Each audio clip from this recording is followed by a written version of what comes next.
Hello everyone, welcome to my channel judiciary prep hub. और आज हम एक ऐसा एरिया कवर करने वाले हैं जो कि चाहे जेएलयू का एग्ज़ाम हो या फिर एआईबी या फिर कोई भी जुडिशरी का एग्ज़ाम, इसमें से एक नंबर का क्वेश्चन तो बनता ही है। तो चलो इस एरिया को कवर करते हैं। टॉपिक है हमारा जो आज हम करने वाले हैं, ओवरव्यू ऑफ इंडियन कॉन्स्टिट्यूशन, भारतीय संविधान का संक्षिप्त परिचय। देखिए, व्हेन वाज इट मेड, कब बना था। तो अगर हम कॉन्स्टिट्यूएंट असेंबली फॉर्म कब हुई थी, तो क्वेश्चन बनेगा कि आप बताइए कि किस डेट को कॉन्स्टिट्यूएंट असेंबली बनी थी, संविधान सभा का गठन कब हुआ था। तो आंसर है 9 दिसंबर 1946 को। ड्राफ्टिंग कमेटी के चेयरमैन कौन थे, तो वो हैं B.R. अम्बेडकर। कॉन्स्टिट्यूशन को अडॉप्ट कब किया गया, इसका मतलब संविधान को अंगीकृत कब किया गया, 26 नवंबर 1949 को। और लागू कब हुआ, एनफोर्समेंट डेट क्या है, 26 जनवरी 1950, जिसको हम रिपब्लिक डे के तौर पर सेलिब्रेट करते हैं। अगर मैं बात करूँ कितना टाइम लगा इंडियन कॉन्स्टिट्यूशन को बनने में, तो 2 years 11 months and 18 days। Originally की बात करूँ तो कितने आर्टिकल्स थे, 395 आर्टिकल्स, 22 पार्ट्स एंड 8 शेड्यूल्स।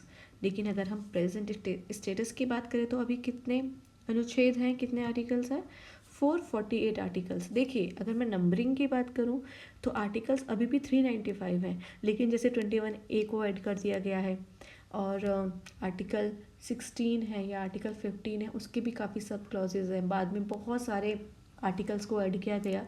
तो अगर मैं इंटीग्रेटेड की बात करूँ तब 448 है। अगर नंबरिंग की बात करें तो अभी भी 395 ही है। अगर हम पार्ट्स की बात करें तो पार्ट्स है 25, तो वही नंबरिंग में तो 22 है, लेकिन जैसे 9A है, 9B है पार्ट, इसीलिए अगर ओवरऑल इंटीग्रेटेड की बात करें तो 25 पार्ट्स हैं। शेड्यूल 12 हैं, पहले ओरिजिनली 8 थे, अब 12 शेड्यूल हो गए। 9th 10th 11th 12th को बाद में कॉन्स्टिट्यूशन अमेंडमेंट के थ्रू ऐड किया गया। फिर क्वेश्चन है कि अभी तक कितने कॉन्स्टिट्यूशन अमेंडमेंट हुए हैं टिल 2023। तो अभी तक 106 कॉन्स्टिट्यूशन अमेंडमेंट हुए हैं, जिसमें सबसे लास्ट था वुमेन्स रिजर्वेशन एक्ट। उसके बाद बात करें कि अगर जो हमारा भारतीय संविधान है उसका नेचर कैसा है, तो देखिए, ये सबसे लंबा कॉन्स्टिट्यूशन है पूरे वर्ल्ड का। ये कठोर और लचीलेपन का मिश्रण है, bland of rigidity and flexibility. Rigidity इसलिए क्योंकि आर्टिकल 368 पे जब हम कॉन्स्टिट्यूशनल अमेंडमेंट करते हैं तो 2/3 मेजॉरिटी, जो कि एक बहुत रिजिड और बहुत कॉम्प्लिकेशन वाली चीज़ है। फ्लेक्सिबिलिटी की बात करें तो सिंपल मेजॉरिटी से भी अमेंडमेंट हो जाता है, इसीलिए ये ब्लैंड है, मिश्रण है दोनों चीज़ों का। उसके बाद federal system with unitary feature, जैसे स्टेट है, सेंटर है, दोनों के पास अपनी अपनी पावर है, तो ये फेडरल सिस्टम है। लेकिन यूनिटरी फीचर भी साथ में है, जब इमरजेंसी आती है तो स्टेट की पावर सेंटर के पास आ जाती है, इसीलिए ये कॉम्बिनेशन हो जाता है। इसीलिए KC ने इसको क्वेजाई फेडरल भी कहा था। अब है MCQs कैसे बन सकते हैं, जैसे कॉन्स्टिट्यूशन ऑफ इंडिया को कब अडॉप्ट किया गया, सो 26 नवंबर 1949 को। कॉन्स्टिट्यूशन ऑफ इंडिया कब लागू हुआ, 26 जनवरी 1950 को। ड्राफ्टिंग कमेटी के चेयरमैन कौन थे, B.R. अम्बेडकर। ओरिजिनली कितने आर्टिकल्स थे कॉन्स्टिट्यूशन ऑफ इंडिया में, 395 आर्टिकल्स एंड 8th शेड्यूल। अभी कितने हैं प्रेजेंट, 448 आर्टिकल्स एंड 12 शेड्यूल्स। कितना टाइम लगा कॉन्स्टिट्यूशन को बनने में, 2 साल 11 महीने 18 दिन। कॉन्स्टिट्यूएंट असेंबली सबसे पहले कब उसकी बैठक हुई, 9 दिसंबर 1946 को उसकी पहली बैठक हुई। और कॉन्स्टिट्यूएंट असेंबली सबसे पहले मिली कब, तब उसका आंसर है 6 दिसंबर 1946 को। Consider the following statement. The Constitution of India was adopted on 26 November 1949. True. It came into force on 15th August. No, it came into force on 26 January 1950. And the drafting committee was chaired by B.R. Ambedkar. True. So answer is 1 and 3 only. Consider the following statement. Originally Constitution had 395 articles. True. Originally it had 12 schedules. क्या constitution में पहले 12 schedule थे, नहीं, 8 schedule थे, बाद में amendment करके add किए गए हैं। इसको बनने में 2 साल 11 महीने 18 दिन लगे, right. So 1 and 3 is only true. Consider the following statement. The Constitution of India is the longest written constitution in the world. That is true. It establish purely unitary form of government. क्या हमारा जो constitution of India है, क्या उसमें जो government की बात की गई है वो purely unitary form of government है?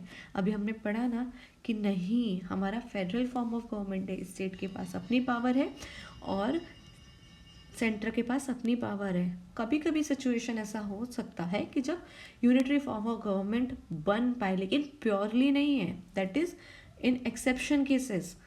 फिर इसका आंसर हो गया 1 और 3 तो ठीक है, बाकी सेकंड गलत है।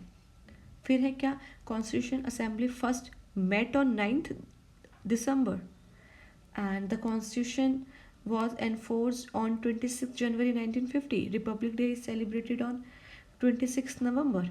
देखिए जो स्टेटमेंट 3 है वो गलत है, क्योंकि 26 जनवरी को ये रिपब्लिक डे सेलिब्रेट होता है, ना कि 26 नवंबर को।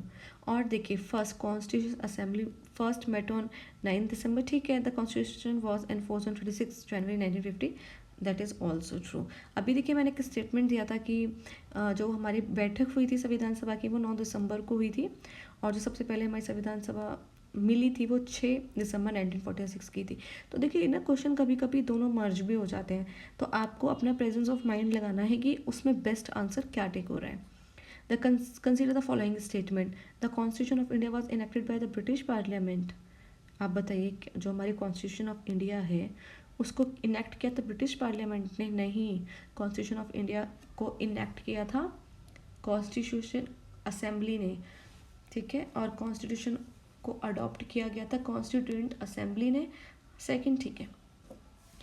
And the constituent assembly was partly elected partly nominated, ये भी ठीक है। एंड अभी इसका जो था the constitution of India was enacted bye, तो जो कॉन्स्टिट्यूशन ऑफ इंडिया था इसको इनेक्ट किसने किया था? देखिए इसमें ना आपको वही क्वेश्चन लगाना जो बेस्ट आंसर है। अब यहाँ पे लिखा है बाय द ब्रिटिश पार्लियामेंट, तो ब्रिटिश पार्लियामेंट नहीं थी। अब ऐसा भी हो सकता है कॉन्स्टिट्यूएंट असेंबली लिख दे, या फिर ऐसा भी लिख सकता है we the people of India, दोनों ही ठीक है, लेकिन ब्रिटिश पार्लियामेंट नहीं आएगा। फिर एक consider the following statement, the Indian constitution is both rigid and flexible, yes that is true. All provision of the constitution can be amended bye simple majority, नहीं, सारे प्रोविजन इंडियन कॉन्स्टिट्यूशन के simple majority से amend नहीं हो सकते। कुछ कुछ special majority से होते हैं, और कुछ special majority plus half of the state legislature ratification, ठीक है। उसके बाद consider the following statement, constitution originally had 22 parts, no, at present it has 25 parts, at present it has 8 schedule. तो कौन सा सही है इसमें से? पहला जो कॉन्स्टिट्यूशन, हाँ that is true, yes yes yes, constitution और के पास स्टार्टिंग में 22 पार्ट ही थे, that is true. At present 25 है, यस। और एट प्रेजेंट हमारे 8 शेड्यूल है, नहीं 12 शेड्यूल हैं। उसके बाद the preamble was amended by the 46th constitutional amendment act 1976, ये बात तो ठीक है, प्रेम्बल को अमेंड किया गया था 46th कॉन्स्टिट्यूशनल अमेंडमेंट एक्ट के द्वारा, और उसमें जो वर्ड ऐड किया गया था वो सोशलिस्ट और सेक्युलर वर्ड प्रियम्बल में बाद में ऐड किया गया है, दैट इज़ ट्रू। जब हमारा कॉन्स्टिट्यूशन बना और जब हमारा प्रियम्बल बना उस टाइम पर ये सोशलिस्ट और सेक्युलर वर्ड था ही नहीं। 1976 में, इसका मतलब इंदिरा गांधी जी की सरकार में ये दो शब्दों को बाद में ऐड किया गया।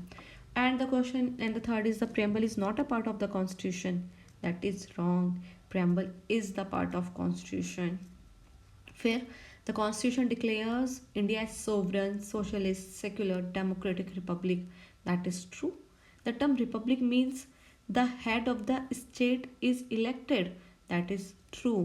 देखिए यहाँ पर state का मतलब है country, और हमारी जो country है उसके head, इसका मतलब हमारी जो country है उनके head कौन होते हैं? president, और वो हम इलेक्ट करते हैं, दैट इज़ ट्रू। इसका मतलब काफ़ी कंट्रीज़ ऐसी होती हैं ना जिनके जो हेड होते हैं वो क्वींस होती हैं, तो वो तो इलेक्टेड नहीं होती है, इसीलिए फिर कहा जाता है कि वो कंट्री रिपब्लिक नहीं है। इसका मतलब अगर कोई कंट्री डेमोक्रेटिक है, इसका मतलब ये नहीं है वो रिपब्लिक भी हो सकता है वहाँ पर जो हेड ऑफ द स्टेट हो वो अनइलेक्टेड हो, but India is both, democratic भी और रिपब्लिक भी, क्योंकि यहाँ पर जो हेड ऑफ द स्टेट होता है वो इलेक्टेड होता है, ठीक है। Third, India follows a presidential form of government, क्या हमारे यहाँ पे प्रेसिडेंशियल फॉर्म ऑफ गवर्नमेंट है जैसे यूएसए में है? नहीं, हमारी पार्लियामेंट्री फॉर्म ऑफ गवर्नमेंट है, इसीलिए फर्स्ट एंड सेकंड ठीक है और थर्ड गलत है। तो देखिए कितने अच्छे क्वेश्चंस हैं और ऐसे ही क्वेश्चंस बनते हैं अगर मैं कॉन्स्टिट्यूशन के ओवरव्यू की बात करूं। आई होप आपको ये पैटर्न अच्छा लग रहा होगा। प्लीज़ आप अच्छे कमेंट कीजिए और अगर आप इस पीडीएफ को लेना चाहते हैं तो मैंने कमेंट में टेलीग्राम का चैनल का लिंक डाल दिया है, आप चैनल को ज्वाइन कर लीजिए। Thank you.